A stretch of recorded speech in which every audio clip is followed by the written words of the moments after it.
Hello, everyone. Welcome back to Blue Devil Beat. I'm your host, Ranjan Jindal, here joined by my co-host, Caleb Dudley. It's been a while, Caleb. How are you doing, man? Yeah, it has been a while. I'm doing solid. How about you? Doing good. Unfortunately, you're a little bit injured as we walk in the studio. Yep. For the listeners at home, I'm on crutches. Will not affect my play today on the podcast, promise. But it was all for a good cause, right? The Chronicle Yep. intramural flag football team won the flag championship, so that's all good. Yeah, we've been off for a couple weeks, one because of fall break and a couple scheduling things, but we have a jam-packed episode today, which is awesome. We're going to recap Duke football's loss to Georgia Tech, which feels like a while ago, but we're also going to talk about the big game this weekend over in Clemson with Griffin Barfield, who is sports editor over at the Tiger and writes for SI down in Clemson. So that's going to be super fun. And then we're also going to have our basketball preview after that, joined by Martin Heintzelman, our head women's basketball beat. So we'll talk about women's and men's basketball now that the men's team has had their exhibitions done and the women's team is going to kick off its season in Paris, France next week, which is awesome. Yeah. So yeah, jam-packed episode ahead. It'll be super fun. But first, this podcast is brought to you by Duke Stores. Support your favorite Duke team. Duke Stores is home to the only collection of merchandise brought to you straight from Duke University.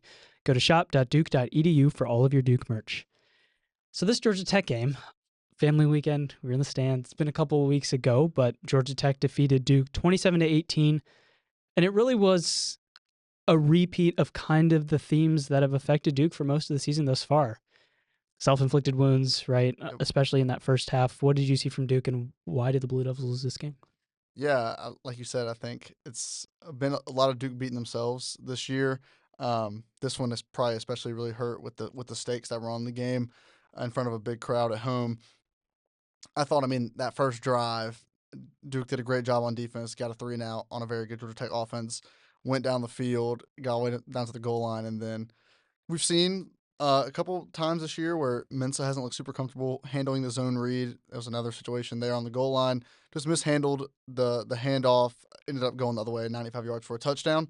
Obviously, you don't want to have that against teams as good as Georgia Tech. I thought Duke honestly did a really good job on defense, kind of stopping the bleeding. The offense didn't do them a lot of favors, but I thought they did well to hang in the game and made it 7-7 at halftime. But again, you just can't make those kind of mistakes against a really good team and come out with a win. Yeah, totally agree. And I thought the two units that I didn't expect to do as well for Georgia Tech actually ended up doing very well. The first is I thought Haynes King threw the ball really well. He made some elite throws into tight windows. And I didn't expect him not to do well, but I expected the running game to really carry. And Haynes King was the one on the ground for the most part. But I thought the defense did a good job stopping Jamal Haynes. But on third down, there were some really, really big-time throws from Haynes King that helped. And then also Georgia Tech's run defense, which came into the game last in the ACC, did a phenomenal job making Duke really one-dimensional on offense, holding Nate Shepard to 50 yards, only 3.3 yards per carry.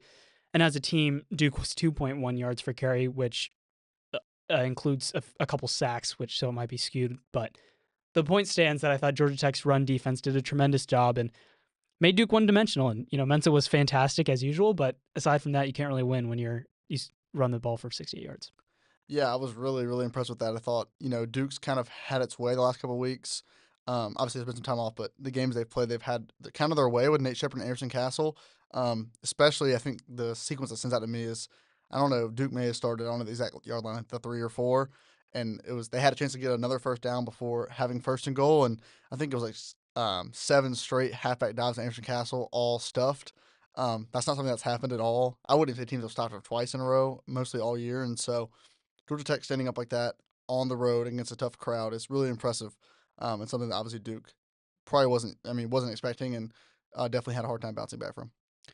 Yeah, and it puts Duke down, but not out of the ACC race. One loss, Georgia Tech is still undefeated, but it's a crowded field at the top of the ACC with a lot of undefeated or one-loss teams who are vying for that final spot in Charlotte. But we'll see. The season's got a couple big games coming up. We're going to talk about Clemson and Virginia, but I think Duke can still play for what it wants for the most part. You need a little bit of luck now, but I thought the positive signs, Cooper Barcade and Darian Mensa's connection was incredible as well.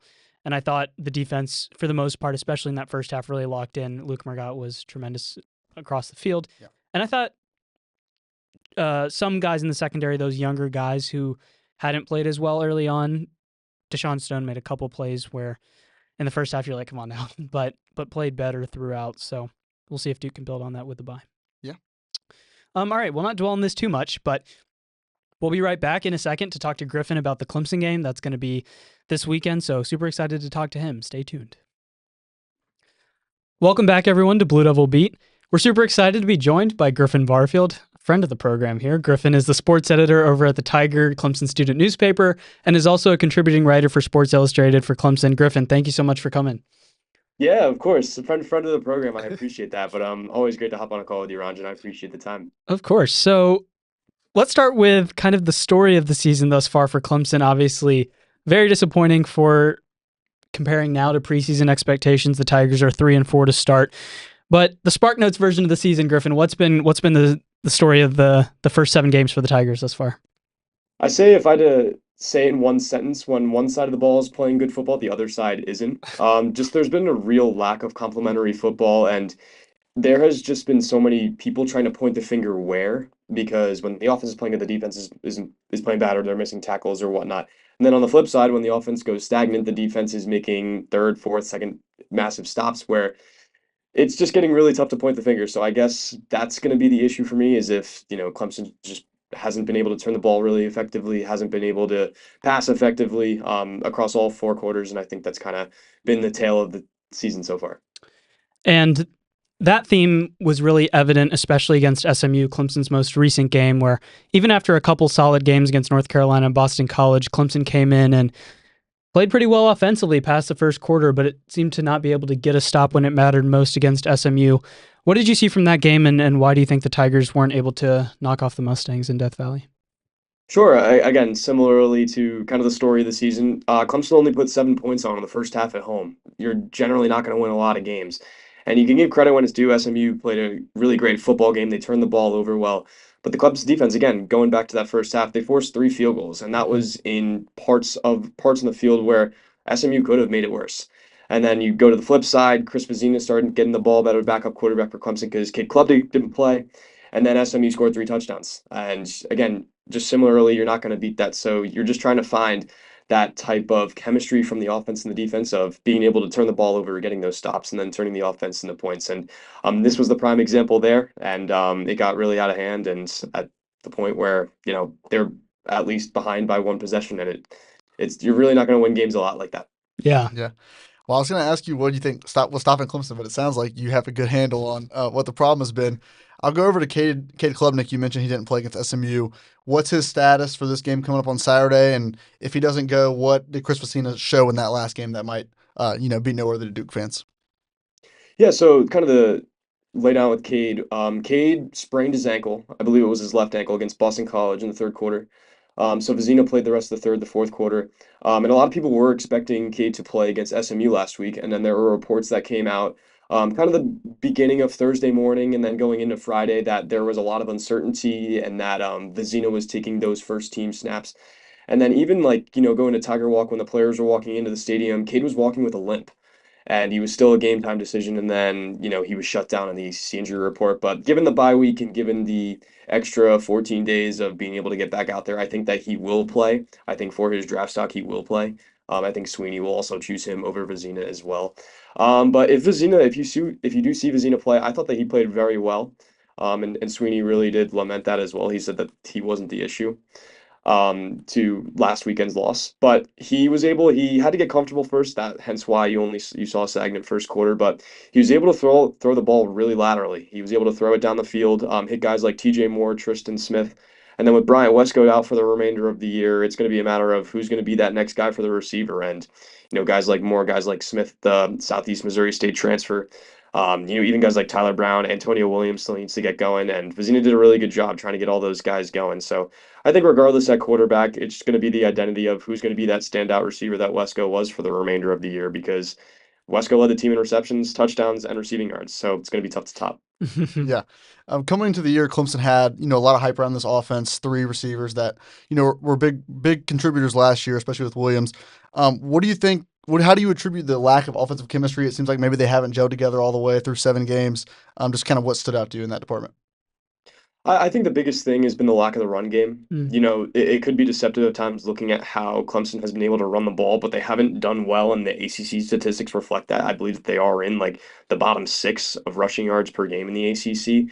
And that was something that Phil Maffa was really good at doing last year. And then receiver turned running back Adam Randall has been the starter. And although he's shown the flashes, he showed it in the ACC championship. He showed it against Texas last December. There has just been really small amounts of flashes. And, whether you're pointing that at the offensive line, whether you're pointing it at Cade himself, play calling. I think all of those things have been issues at points of the season. So I would say the offensive line, run blocking has been really big. A lot of times where, Cade or even Vizina against SMU has had a running back missed a block. And that comes with experience and comes with sometimes with using a receiver as a running back, trying to learn pass pro. So I think all of those things are issues. Drops have been a thing that have been struggling. Even for Klubnik, sometimes he hasn't got past his first read. So there's a lot of different things, but that like you said to your point, the talent is there. It's just a matter of when are we going to see it similarly to how we did last year. Griffin, I don't know if there's a stat on this, but it seems to me that whenever Clemson gets offensively into 3rd and 2s, 3rd and 3s, or even 4th and shorts, they rarely convert, and it's not rarely convert, but they have a harder time than normal converting on those downs and picking up the easy conversions. You saw against SMU the 4th and 1 where Peter Woods got stuffed kind of on a questionable call there. Are you seeing similar things there? And what do you think is hindering Clemson from getting those kind of easier first down pickups? Is it a play calling issue or more of a schematic issue? I don't know. I think it could be a little bit of both. Yeah, to your Yeah. point, they're 38% from third down. That's never good. Yeah. And again, to your point, these 3rd and shorts, these 4th and shorts, the jumbo package is not working. I think a little bit of it is play calling. Yeah. If I'm a play caller, I'm going to be like, where's Antonio Williams on the field and why is he not getting the ball in the slot? Or even getting your tight ends. They have a really rising redshirt freshman in Christian Bentancur, who I think that he's almost always opened up the seam. So again, sometimes it comes back to K too, because sometimes he has his eyes really fixated on a receiver that he really wants. And I mean, I'm going to give you this one, LSU, that 4th down call. It went really viral on Twitter because I believe that there was a blitz missed. Tyler Brown was wide open, Yeah. wide open in the flat, would have been a 5 yards plus. So that's kind of been an issue, like finding those short passes and sometimes going for the home run ball, and sometimes the home run ball is hit with Klubnik. But, it's a matter of, again, sometimes you're not able to get those rushing yards from the running back from the, the 3rd and 1s or the 3rd and 2s. And, that really brings a team back. It brings setbacks. And, fortunately, we've had a great punting game this year. But that's the big key is we're going to be your guys that you can really trust with the ball. And that's Antonio Williams. That's TJ Moore to me now, especially in an elevated role. Especially the tight ends. I think that they need to play a big role for the remainder of the year. For the first time in like a decade, Clemson has a good punter. No, right. Okay, let's flip over to the defensive side of the ball. Another unit that hasn't quite lived up to expectations, especially on that front with the strength there. You bring in Tom Allen. Similar question to what I've been asking you on the offensive side. What do you think has been the biggest issues for this defense? I know a lot of people have talked about kind of some players' effort and stuff like that. What have you seen from that defensive unit? Yeah, it just doesn't seem like they play as one. They have the players there. I'm going to highlight guys like Will Helt, the Purdue transfer. He's been playing really well. Sammy Brown, linebacker, true sophomore. He's been kind of like the Clemson linebacker of old that many have been talking about. Avion Terrell, he's going to end up being an NFL draft pick at the end of the year. But, in terms of the rest of the supporting cast, and that's where Clemson was able to kind of thrive at the end of last year. Guys like Wade Woodaz, guys like Ashton Hampton, they've been targeted a lot. And especially for, the run game, they've just been missing tackles or they've been missing assignments, blown coverage. It led to an SMU touchdown of 70 plus yards. So I wouldn't say there's an issue but there's just a lot of miscommunication within the secondary. And especially having a guy like TJ Parker and Peter Woods, who were, sought out at the beginning of the season as some of the best defensive prospects in the NFL draft. It's been the other side of the line of Will Held and DeMonte Capehart, who has kind of been stealing the show. Jaheim Lawson, too, who's been a good guy. So it's kind of just like, where are these guys? When are they going to get going? Because, maybe after LSU, we were like, okay, we'll give them a game, do it against Troy, Georgia Tech, whatnot. But still, we haven't seen them get going. And, it comes to the point where you got to start fighting for your draft stock, especially with those two that I mentioned before.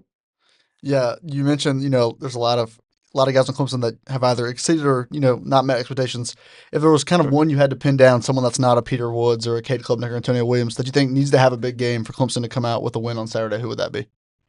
I would say Wade Woodaz. I'd say that Clemson linebacker room.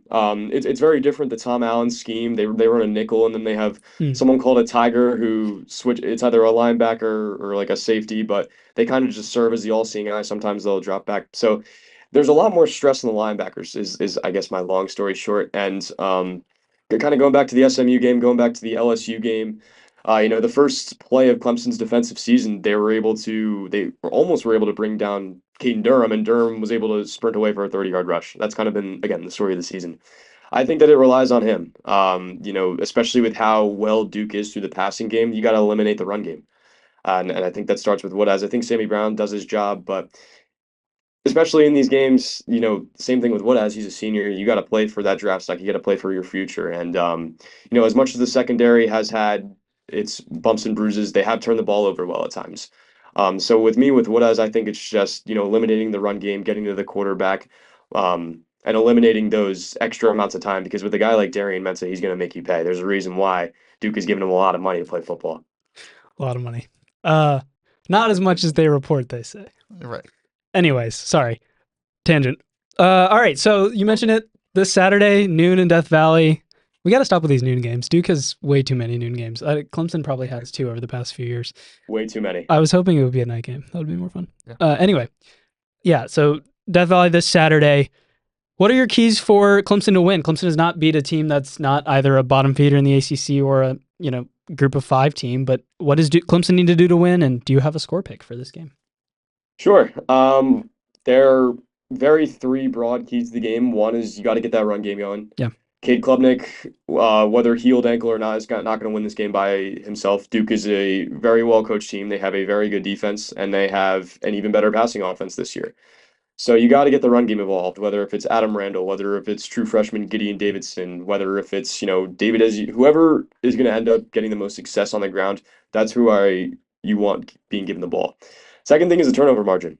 Duke has done a really good job about it. I think I was looking over the last 4 games since Tulane. It's been like it's been like a turnover margin of +10, +11. That's incredible, and that's why they've won a lot of their games over the course of that stretch. So I would say that again, Clemson, they got to turn over the ball at a really high rate. That's how they were able to stay in the game against LSU, as well.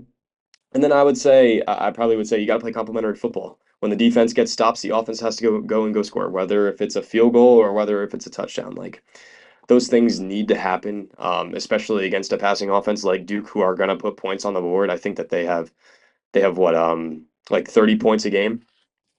Yeah, something up there. I'll have to look at the actual number. Yeah. So again, like there's just a lot. You got to get that offense going. And I think that's going to be getting the run game involved and getting the stops necessary and then going on to score. So with that being said, I do think that Duke is, call me crazy. I think that Duke is going to end up being the best overall team here. I still think that Clemson still has kinks in the armor, and they're both coming off a bye week. So, I know that was the case against North Carolina for Clemson, but Duke is in a different kind of in a different field than Boston College and North Carolina. So with that being said, I think spread's like 3.5. I think Duke's going to win this game, believe it or not. I think this Clemson offense still hasn't figured out things until, you see that run game, until you see that defensive tenacity when both sides of the defensive line are able to get to the quarterback. I think that they're just going to give Darian Mensah way too much time. So with that being said, I think my score predict, I'm going to say Duke is going to win this game 31-27. All right, sounds great. Lastly, where can people find you, your stuff with the Tiger? You guys do a lot of great stuff over there, so plug away, my friend. Yeah, I appreciate it. So you can find me on Twitter. It's just Barfield Griffin, just this name on the Zoom flipped. You can go to Clemson Tigers on si.com. I'm a writer over there. I'll probably be moving into there full time after my time at the Tiger. And then, of course, you can find the Tiger at thetigercu.com. Go to the sports section. Although I am heading out soon, I think we're filming this on a Monday. Elections are tomorrow for a new sports editor because I'm graduating. So, but they're doing a lot of great work there. Keep looking into them. They're doing a lot of great stuff. So, that's where you can find me. But again, I appreciate the time. That's awesome. Well, Griffin Barfield, thank you so much for joining us. Great stuff as always, my friend. Have a good one. Thank you, man. You too. Great stuff from Griffin as always. Like he mentioned, the spread is a pretty close one. Clemson favored by 3 points there down in Death Valley. So it should be a good game, good ACC game, big one for Duke in terms of its ACC championship hopes. You'll see our beats picks later on on the website at dukechronicle.com, but I tend to agree with Griffin. I think Duke might pull one out there in Death Valley. Switching gears over to the basketball preview side of things, we are joined now by Martin Heintzelman, who is our head women's basketball beat. Martin, welcome back to Blue Devil Beat. Thanks. Great to be here. So Martin's going to be talking to us about the women's team with us, and then later we're going to be talking about the men's side. The women's team, obviously, after a big year last season, winning the ACC championship, going all the way to the Elite Eight, and just a couple of plays away from the Final Four. To start off, Martin, can you just kind of talk about this team compared to last year's team and some of the key differences and similarities and what you expect to see from Carol Lawson's team? Yeah, I mean, all signs point to sort of a continued upward trajectory. They lost a few key pieces, especially in the backcourt. Alucci Okano was out to the portal. Vanessa De Jesus was a sort of an institution at Duke in terms of playing that backup point guard role. And then Reagan Richardson graduated. But everything we've seen suggests that the front court looks even stronger than it was last year. Players like Toby Fournier are looking to make a jump year two. So I think it's going to be a really good team. There are some questions, obviously, but if they continue looking the way that everyone thinks they're going to, then they're going to be in a very good position. I think this is probably the rank number 7, I think, preseason right now, which is the highest ranking they've had preseason in years and years and years. So I think expectations are super high, and if they can execute the way that it seems like they've been able to in years past, then that should be a good season for them. Two of the top scores from last year, or the top 2 scores from last year, Toby Fournier and Ashton Jackson, are coming back. Can you talk about each of their games a little bit and what they bring to this year's team and how you can see them step up in their next year in this program? Yeah, I mean, I think Toby is definitely like the headliner here, especially because she's only a sophomore. But she's just a super creative, capable scorer. She plays really good, strong defense down low, but you see her offense is really on the offense. Her impact is really on the offensive end. The way she can get into the paint and make really acrobatic, creative plays to score. She can obviously dunk the basketball. Hasn't happened yet, but that's when will that happen? She said in media availability that she thinks it's a confidence thing, and she thinks she can do it this year.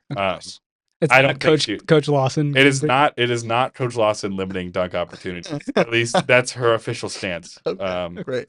But I think Toby's a really creative, talented scorer. She's tried a little bit to improve her perimeter game. We saw.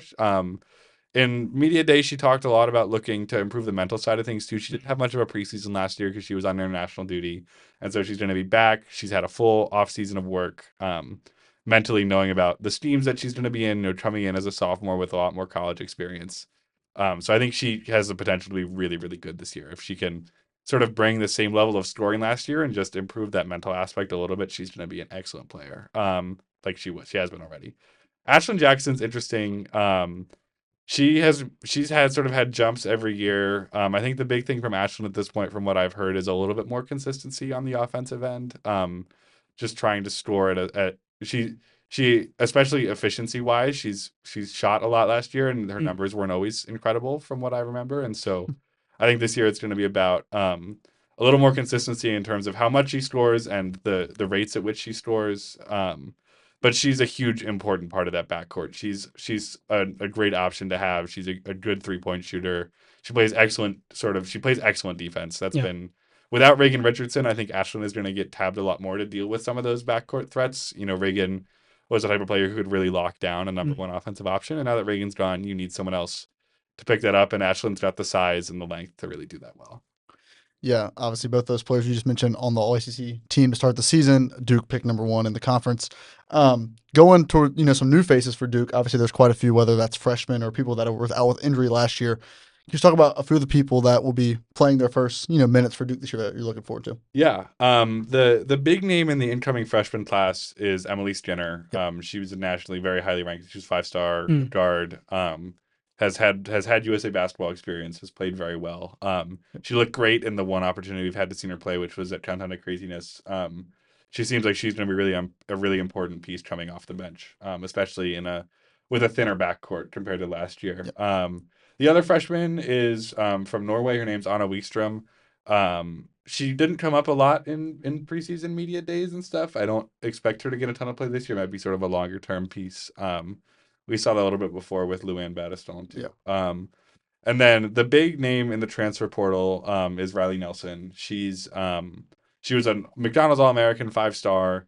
played a few games at Maryland and then messed up her knee, was out for the end of that season, hit the portal, came to Duke, then missed all of last season with that knee injury again. Yep. And now she's back, and from everything I've heard, suggests she's going to be a really, really good, and maybe she's been underrated so far in discourse. It's just no one, understandably, because no one's seen her play at all. Yeah. Right? So, but she's like everything from the media day suggests she's like a really tall, scary guard. Yeah. She's an excellent scorer. Everyone keeps talking about how well she scores. That's been like the primary. She's shot really well. So I think she's going to be an underrated piece. She's not going to start in all likelihood, I don't think, but she's a really great piece to have. Shooting around the perimeter and putting points in. And from what Kara said, she's got to get some of the mental stuff up to snuff, but she's in great physical shape. So yeah, and then adding to that, I think Ariana Roberson obviously is a big one as well. Oh yeah. Center, big recruit center coming in last year, missed the whole season with, was it a knee? Yeah, also a knee. Yep. Back full 100% now or close to it. We think that she will be. Yeah, Kara. Everything that Kara has said suggests that she'll be good. Yeah. That said, she did not. But she said when I talked to Kara, she said 100% health. Okay.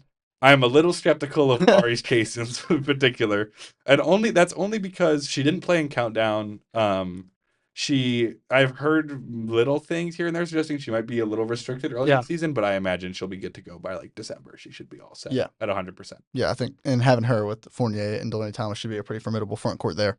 Yeah. They're going to play good defense. Like, you know that. Yeah, that, and then Riley's scoring output could be big as a kind of Reagan fill in there too. Who do you think is kind of an underrated player? You mentioned Riley, but there's probably other players on the team. I mean, there are that with the depth this year on this team that probably aren't getting talked about as much. Could you name one or two that you think are underrated coming in? I mean, it feels weird to say Jaden Donovan's underrated because she was all defense last year, but I think Jaden Donovan's absolutely underrated in terms of just like the impact. If you watch the games, the impact that Jaden Donovan has on the floor is really impressive. Like she is all over the place.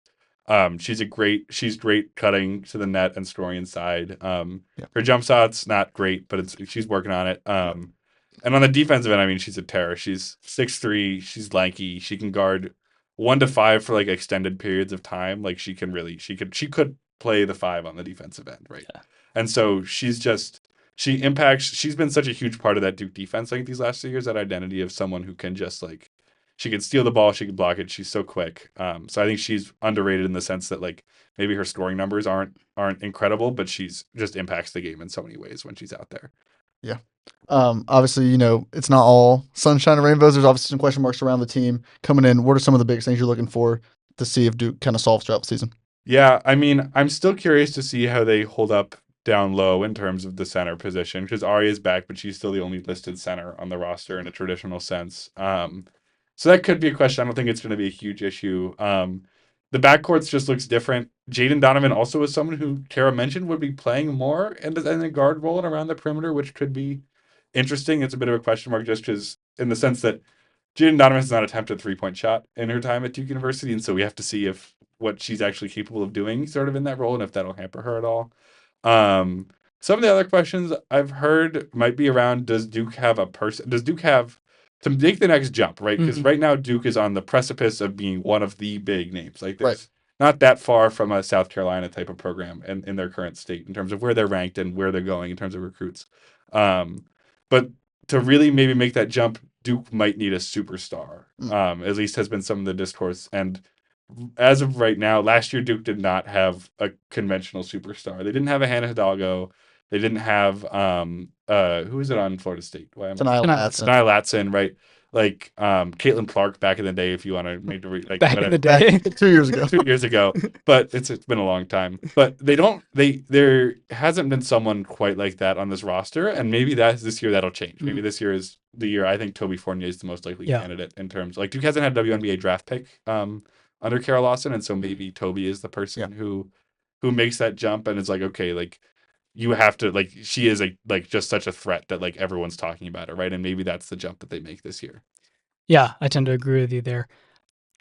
This schedule is fun early on because it's Kara Lawson and she's going to have a fun non-conference schedule already starting obviously with Baylor in France and then a couple tricky ones at South Florida, who's a team that handled Duke pretty handily last year, and then West Virginia.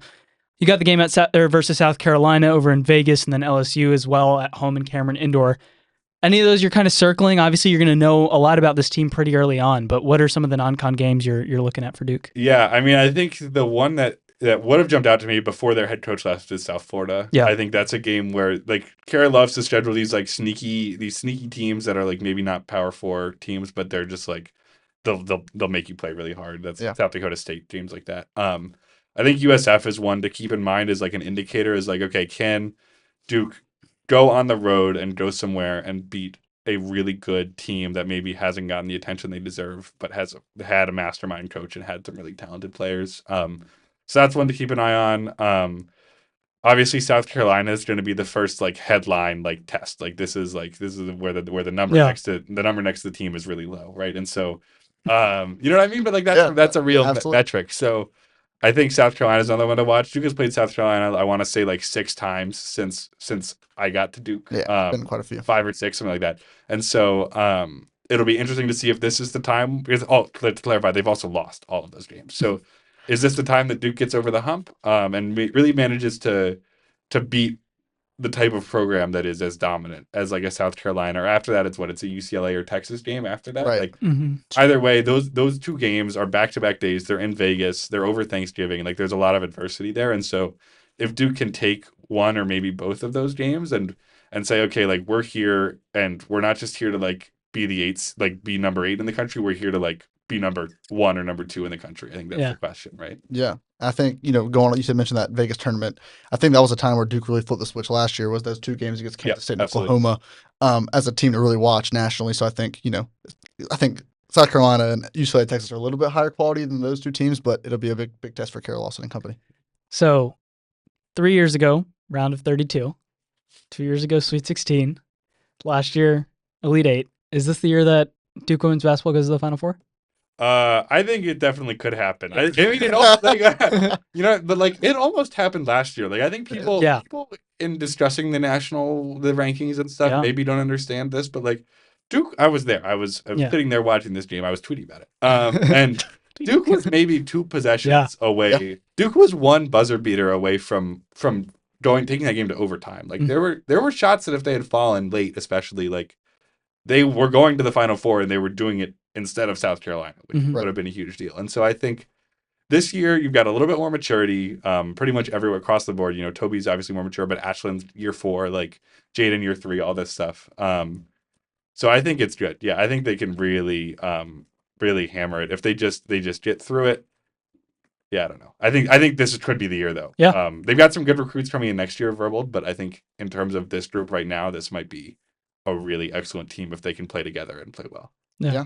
Obviously, I mentioned earlier Duke picked to be top dog in the ACC, but who are some other teams you think could challenge that this year? I know the teams around the triangle are big names there, so teams to watch around the league. I mean, the two that are right there. There are 3 teams in the top 11 of the AP poll are within like a 30-minute drive of each other right now, because it's Duke, NC State, and Carolina. Duke's 1 spot ahead of NC State, maybe. Carolina's like number 11 or something, and so those 2 teams are going to be 2 of the big obstacles. I was just watching NC State play yesterday. They look good. They got a big transfer in Camille Pierre. They got Zoe. I'm forgetting her name now, but their point guard is excellent. Zoe Brooks, I believe. They got Tilda Trigger coming back year 2. Could be really, really good. She was great last year. And so I think they could. I think NC State is the favorite besides Duke. After that, UNC looks really good. Notre Dame looks very good this year as well. I think it's usual suspects, right? It's like the names that you would normally expect. I'm trying to remember what the sneaky picks would be like for this year. I'm trying to think. Florida State lost their stars, so they might be in a little bit of trouble this year. Virginia and Syracuse occasionally look punchy. Cal looked good. Cal was ranked last year. People maybe don't remember. They shot really well from the perimeter, which sort of doomed them against Duke because the Duke defense, they had small guards, and so they just got in trouble with that. But Cal could be good. Like ACC is a super high parity conference. The ACC and the SEC are 2 of the big names. And so I think any team in the ACC can win on any given day, and that makes it really exciting when you get down to the end of the year. Yeah, it definitely should be an exciting season for Duke women's basketball, and great stuff there from Martin today. Martin and I just came off of a profile interview with Coach Lawson. Yep. Stay tuned for that. Stay tuned for all the coverage coming from from the Chronicles Women's Basketball Beats. We're going to have a great year. It's going to be a lot of fun. I'm very excited. Yeah, well, thank you, Martin, for joining us. Thank you, guys. Really appreciate it. Thanks, Martin. All right, we'll be right back. All right, we're going to end this podcast today by talking about the men's team. Duke men's basketball is 2 exhibitions down and 2 exhibition wins. Last night, recording this on Monday, defeated Tennessee on the road 83-76, and then knocked off UCF by 20 over at home. Just to start off, what have you seen from those 2 exhibition games?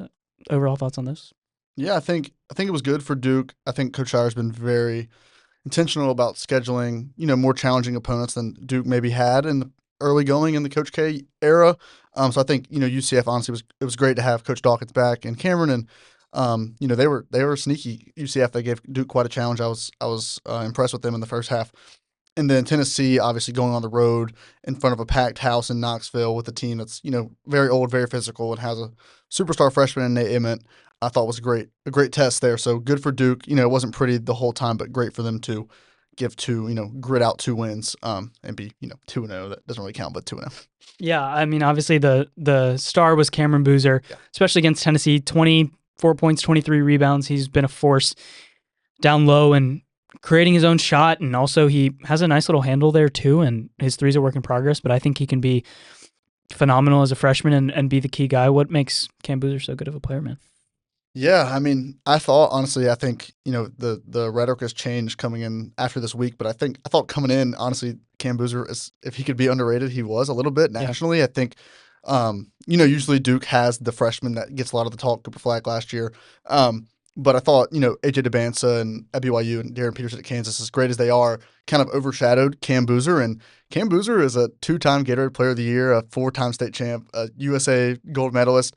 That guy's really, really good at basketball. And I think what stands out, and I think we talked about this, watching the game together, was he's just so big for a freshman. He's super strong, gets to his shots. The rebounding has been spectacular. At 23 last night, I want to say, against Tennessee, which is super, super impressive, and just kind of, has his way.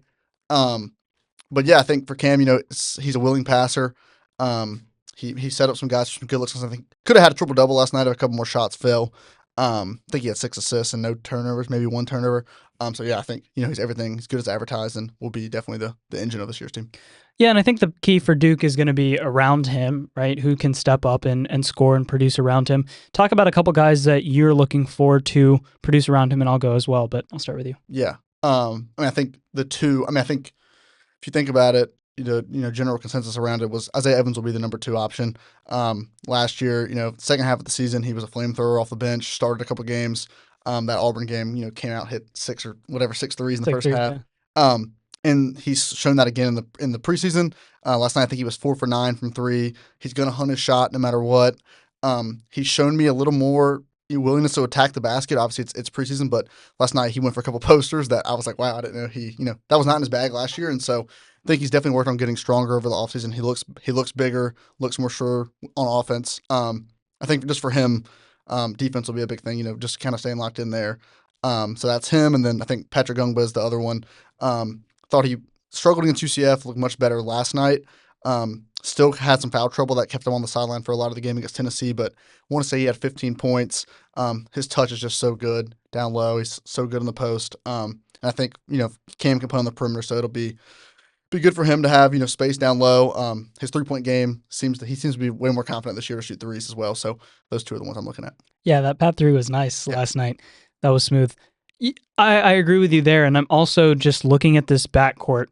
Who can play make? Can Caleb Foster, can Caden Boozer, even Hemenia, who's not, he's a guard forward, a wing, but Hemenia and Darren Harris, two wings there. Out of that group, like, who can get their own shot, who can play make? Because I think it's one thing to be a spot-up shooter, but what you saw in last year's team is you had a couple people who could just go get their shot. Tyrese Proctor was a lot of a spot-up shooter last year because of the nature of the team and how much space Cooper took. But you had guys like Khan who could get his own shot. Tyrese Proctor did it at times as well. So I'm looking at that guard room and who can do it. I think Caden Boozer does a good job finishing inside and using his body nicely. I think Caleb Foster is going to be more of a facilitator this year, which is fine. But even lumping in Dame Sarr into that group, he's a nice shot, but I don't know if his body his size is fully ready yet in the college game to go get his own shot. So those are the guys I'm kind of looking at, him and Jimenez, who are both skinnier guys, but can still shoot the ball nicely, but can they play make and score to really round out this offense is what I'm looking at. Yeah. All right. So obviously this schedule early on is pretty wild. Texas Tech, Florida, a bunch of teams to name a few. Michigan State, we're gonna be going up there. Yep. We're gonna learn a lot about this team early on. What are you looking on at the schedule? Yeah, I mean, like you mentioned, I think it's super fun. I mean, I think for Duke fans, they should be super excited. But I do think there's definitely a pretty strong chance that it won't be like last year where everyone's like, oh, I mean, Duke lost some games early last year, and I don't think this team is will be quite as good right away as the team last year. So I would be surprised to see Duke drop a couple early games. And people hit the panic button. I don't think it'll be that at all. But I do think Texas is the opener. They'll be solid.